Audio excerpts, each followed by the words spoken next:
আল্লাহ পাক কোরআনে মাজিদে বলেছেন যে তুমি আমাকে তেমনই পাবে যেমন আমাকে নিয়ে ধারণা করবে। এটা আমরা সবাই পড়ি কিন্তু বুঝি না। তুমি জানো যে হযরত মুসা আলাইহিস সালামের পিছনে ফৌজ লেগেছিল, তখন আল্লাহ কেন সমুদ্রকে 2 ভাগে ভাগ করে দিয়েছিলেন? তুমি জানো যে হযরত ইব্রাহিম আলাইহিস সালামকে আগুনে যাওয়ার হুকুম দেয়া হয়েছিল, তো কেন তিনি আগুনকে ঠান্ডা করে দিয়েছিলেন? তুমি জানো যে কেন তিনি হযরত ইউসুফ আলাইহিস সালামকে কুয়াতেও জীবিত রেখেছিলেন?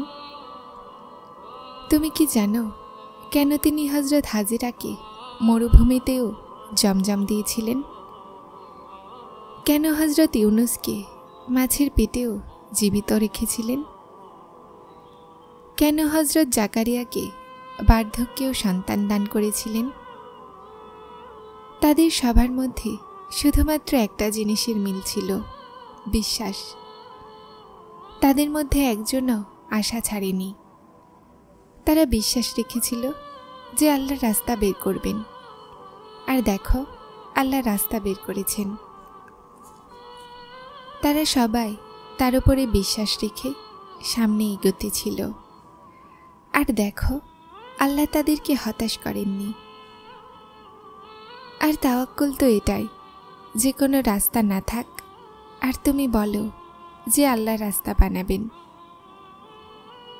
আর যখন তুমি তার ভালো ধারণা রাখবে, তো নিশ্চয়ই সব কিছু ভালোই পাবে। আর তারপর দেখে নিও, সেখান থেকে রাস্তা বের হবে যেখানে তোমার ধারণাও যেতে পারে না। আমরা যে জিনিস চাই না আল্লাহ তাআলার কাছে, সেটা আল্লাহ প্রথম থেকেই জানেন। আমরা যে জিনিসে অস্থির হই না, আল্লাহ তাআলা প্রথম থেকেই ওই অস্থিরতা সম্পর্কে জানেন, যে আমরা এটা চাইব আল্লাহর কাছে। তিনি প্রথম থেকেই সব কিছু জানেন, যে আমাদের মন কোন জিনিসে এলোমেলো হয়ে আছে। তাহলে যখন আল্লাহ প্রথম থেকেই জানেন, তো তিনি কেন আমাদেরকে দেন না? এজন্যই তো তিনি দোয়া বানিয়েছেন। দোয়া করার জন্য আমাদেরকে বানিয়েছেন, যেন আমরা তার কাছে যাই, তার সাথে কথা বলতে পারি, তাকে ডাকি, তার থেকে দূরে সরে না যাই, তার নিকটে থাকি, যেন তিনি আমাদের দিকে মনোযোগ দিতে পারেন। আমরা তার কাছে যাই, আর তিনি এই কথায় কথায় আমাদের এলোমেলো অন্তরকে ওই জিনিস থেকে সরিয়ে দেন।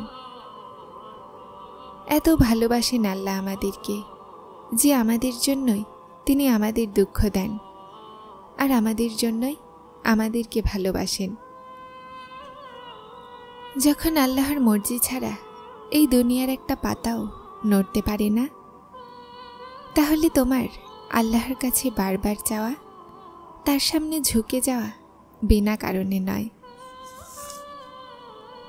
যিনি তোমার হাতে এতটা শক্তি দিয়ে দেন যেন সেটা দোয়ার জন্য উঠতে পারে, তারপর তিনি তোলা হাতের লাজও রাখেন। দোয়াগুলো নসিবে নয়, বরং নসিব দোয়াগুলোর মাধ্যমে বদলায়। তুমি এতটা বিশ্বাস নিয়ে যাও যেন তোমার বিশ্বাসের পরে কাহিনী মজিজার লেখা হয়। তোমার রবের কাছে তোমাকে দেওয়ার জন্য সমুদ্র আছে। তোমার একটা কষ্টের অশ্রু ওই রবের সমুদ্রে শোরগোল ফেলে দেয়, আর ওই জিনিসকেও টেনে আনে যা তোমার ভাগ্যের অংশ নয়। কেননা যেই রাস্তার সফর কষ্টের হয়, সেই রাস্তার সমাপ্তি সবসময় খুব সুন্দর হয়। আল্লাহ তাআলা বলেন, আর শীঘ্রই তোমার রব তোমাকে এতটা দিবেন যে তুমি খুশি হয়ে যাবে। শোনো, এটা ভেবো না যে তোমার দোয়াগুলো শোনা হচ্ছে না, অথবা কখনো কবুল হবে না। বরং এটা জেনে নাও, তোমার দোয়াগুলো তো আরশ পর্যন্ত পৌঁছে গেছে। তার তো শুধুমাত্র একটা কোণের ব্যাপার। যখন তোমার হকে উত্তম হবে তো তিনি কোন বলবেন, আর ফায়াকুনের মজেজা হয়ে যাবে। যখন সমস্ত রাস্তা বন্ধ নজরে আসে আর সব কিছু অসম্ভব লাগে, তখন মনে রেখো একটা রাস্তা আছে যা সবসময় খোলা থাকে, আর সেটা দোয়ার রাস্তা। সেই রাস্তা দিয়ে অতিক্রমকারীরা সবসময় মঞ্জিল পর্যন্ত পৌঁছায়, কেননা লাখ অসম্ভবেও আল্লাহ বিশ্বাসীদের জন্য সম্ভাবনা রেখেছেন। আল্লাহ তাআলা বলেন, না তোমার রব তোমাকে পরিত্যাগ করেছেন, না তিনি অসন্তুষ্ট হয়েছেন। আল্লাহ তোমার প্রথম আশ্রয় ছিল, আর আল্লাহ তোমার শেষ আশ্রয়। তুমি কতটাই গুনাহগার হও না কেন, কতটাই নফরমান হও না কেন, যখনই তুমি তাকে ডাকবে উনি তোমাকে জবাব দিবেন। তুমি ফিরে আসতে দেরি করো, কিন্তু তিনি দেরি করেন না। উনি তো শুধুমাত্র ধরে নেন আর রহম করে দেন। সেই সময় দূরে নয় যখন তোমাকে তোমার রব এতটা দিবেন যে তুমি খুশি হয়ে যাবে। আল্লাহ তাআলা তোমার সহ্য ক্ষমতাকে পরীক্ষা করেন না, উনি তোমার ঈমানের পরীক্ষা নেন, আর তাদেরই নেন যাদেরকে তার বন্ধু বানাতে চান। আল্লাহ তোমার সহ্য ক্ষমতাকে জানেন, আর আল্লাহ কখনোই তোমাকে এর চেয়ে বেশি কষ্ট দিবেন না।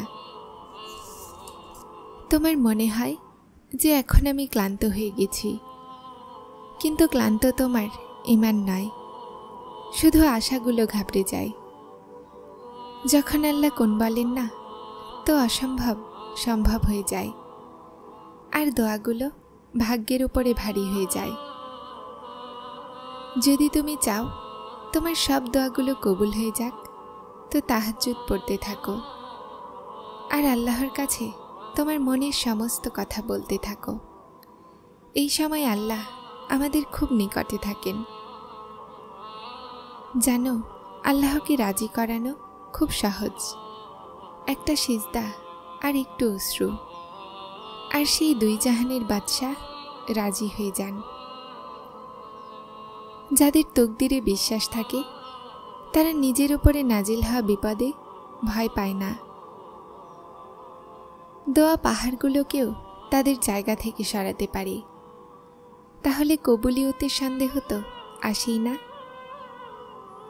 আল্লাহর উপরে বিশ্বাস এতটা মজবুত করে নাও যে আজ নয়তো কাল, কাল নয়তো পরশু সেই সমস্ত দোয়াগুলোতেও কোন বলে দিবেন যা অসম্ভব নজরে আসছে। আর যখন তাওয়াক্কুল করো তো এটা ভেবো না যে যা চেয়েছি সেটা পাবো কিভাবে, বরং অপেক্ষা করো যে যা চেয়েছি সেটা যে কোনোভাবেই হোক পাবই। কখন আর কিভাবে এই কথার ফায়সালা উসিলা বানানেওয়ালার উপরে ছেড়ে দাও। যখন কোন থেকে ফায়াকুন বলেন না, তো সমস্ত অসম্ভব থেকে মুহূর্তেই সম্ভব হয়ে যায়। কিছু চাই তো আল্লাহর কাছে যাও, উত্তম হলে তুমি পেয়ে যাবে, না হলে তিনি মন ঘুরিয়ে দিবেন। সেই যিনি পাথর থেকে পানি বের করতে পারেন, তিনি তার বান্দাদের জন্য উসিলাও বানাতে পারেন। যারা চ্যানেলটিতে নতুন এসেছেন তারা সাবস্ক্রাইব করে হেদায়েতের সাথে থাকুন। আসসালামু আলাইকুম।